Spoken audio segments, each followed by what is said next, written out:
महाराणा प्रताप अकबर के खिलाफ लड़े और सैन्य लिहाज से कमजोर होने के बाद भी सिर नहीं झुकाया। जितने किस्से उनके मशहूर हैं, उतने ही उनके घोड़े चेतक के हैं। कई किंवदंतियां भी सुनाई जाती है। हमारे एक मास्टर साहब तो राणा प्रताप को पढ़ाते हुए भावुक हो जाते थे। बताते थे कि राणा दोनों हाथों में भाले लेकर विपक्षी सैनिकों पर टूट पड़ते थे। हाथों में ऐसा बल था कि दो सैनिकों को एक साथ भालों की नोक पर तान देते थे। यह भी कहा जाता है कि मेवाड़ में लोग सुबह उठकर देवी देवता को नहीं, राणा को याद करते हैं। आइए सुनते हैं महाराणा प्रताप के कुछ रोचक किस्से। हवा से बात करता उनका प्यारा घोड़ा चेतक। चेतक महाराणा का सबसे प्रिय घोड़ा था। हल्दी घाटी में महाराणा बहुत घायल हो गए थे। उनके पास कोई सहायक नहीं था। ऐसे में महाराणा ने चेतक की लगाम थामी और निकल गए। उनके पीछे दो मुगल सैनिक पड़े हुए थे, पर चेतक की रफ्तार के सामने दोनों ढीले पड़ गए। रास्ते में एक पहाड़ी नाला बहता था। चेतक भी घायल था, पर छलांग मार नाला फांद गया और मुगल सैनिक मुंह ताकते रह गए। लेकिन अब चेतक थक चुका था, वह दौड़ नहीं पा रहा था। महाराणा की जान बचाकर चेतक खुद शहीद हो गया। राणा प्रताप के बारे में कहा जाता है कि राणा प्रताप का जन्म कुंभलगढ़ के किले में हुआ था।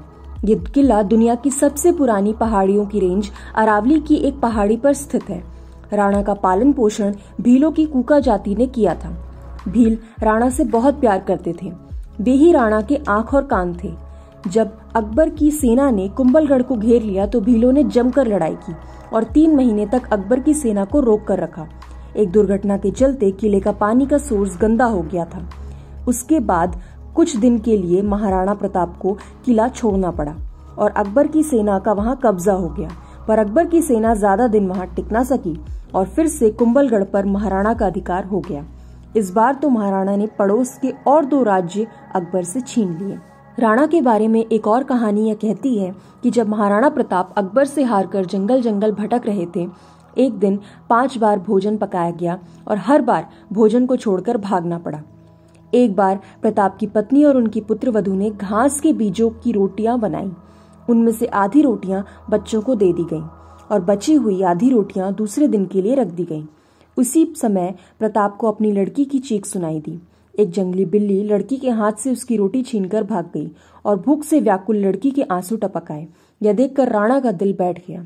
अधीर होकर उन्होंने ऐसे राज्य अधिकार को धिक्कारा जिसकी वजह से जीवन में ऐसे करुणा दृश्य देखने पड़े।